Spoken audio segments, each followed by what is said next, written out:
വെടിക്കെട്ട് അപകടത്തിൽ പരിക്കേറ്റ് തൃശൂർ മെഡിക്കൽ കോളേജ് ആശുപത്രിയിൽ ചികിത്സയിലുള്ളവരെ പ്രതിപക്ഷ നേതാവ് വി ഡി സതീശന്റെ നേതൃത്വത്തിലുള്ള സംഘം സന്ദർശിച്ചു.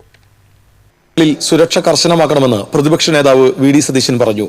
ഇനി ഇത്തരം കാര്യങ്ങൾ കൂടുതൽ സുരക്ഷാപരമായ നടപടികൾ മുൻകൂട്ടി സ്വീകരിക്കണം. വെടിക്കെട്ട് ഒഴിവാക്കണം എന്ന് നമുക്ക് പറയാൻ കഴിയില്ല.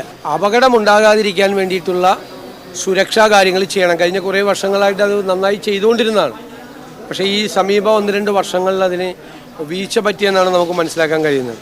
അത് വളരെ ഗൗരവത്തോടു കൂടി കാണണം. മനുഷ്യജീവന് അപകടകരമായ രീതിയിലുള്ള ഒരു കാര്യവും നടക്കാൻ പാടില്ല. യഥാർത്ഥത്തിൽ അപകടത്തിൽ മരിച്ചവരുടെ കുടുംബത്തിനും പരിക്കേറ്റവർക്കുമുള്ള പ്രത്യേക ധനസഹായ തുക വർദ്ധിപ്പിക്കണമെന്ന് കോൺഗ്രസ് നേതാവ് രമേശ് ചെന്നിത്തല ആവശ്യപ്പെട്ടു.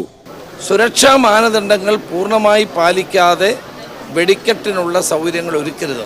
അപ്പോൾ ആധുനിക കാലഘട്ടത്തിനനുസരിച്ചുള്ള സുരക്ഷാ സംവിധാനങ്ങൾ ഒരുക്കുക എന്നുള്ളത് ഏറ്റവും പ്രധാനപ്പെട്ട കാര്യം.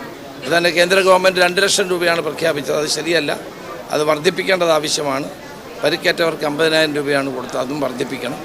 സംസ്ഥാന ഗവൺമെൻറ്റും അതുപോലെ തന്നെ ഇവർക്ക് ആവശ്യമായ അവരുടെ കുടുംബത്തെ താങ്ങി നിർത്തണം. ഇത്തരം ദുരന്തങ്ങൾ ആവർത്തിക്കാതിരിക്കാൻ നടപടിയെടുക്കണമെന്ന് മുതിർന്ന കോൺഗ്രസ് നേതാവ് വി.എം. സുധീരൻ പറഞ്ഞു. ഓരോ ദുരന്തം കഴിയുമ്പോഴും വളരെയേറെ ചർച്ചകൾ വ്യാപകമായി ഉണ്ടാവാറുണ്ട്. ഓരോ ദുരന്തം കഴിയുമ്പോഴും ഇനി എങ്ങനെ ഇതെല്ലാം ഒഴിവാക്കാൻ സാധിക്കും എന്ന ആഴത്തിലുള്ള ചർച്ച തന്നെയാണ് ഉണ്ടാകാറ്. ആ ചർച്ചകളെ തുടർന്ന് അല്ലെങ്കിൽ അന്വേഷണ റിപ്പോർട്ടുകളെ തുടർന്ന് ഫലപ്രദമായ നടപടി ദീർഘവീക്ഷണത്തോടുകൂടി ഉണ്ടാകാറില്ല എന്നുള്ളതാണ് യാഥാർത്ഥ്യം. പലപ്പോഴും ഔദ്യോഗിക സംവിധാനത്തിൻ്റെ ഭാഗത്തു നിന്ന് വീഴ്ചകൾ ഉണ്ടാകും. ഫലപ്രദമായ കരുതൽ നടപടികൾ, സുരക്ഷാ നടപടികൾ പാലിക്കാനും ശ്രമിക്കാറില്ല.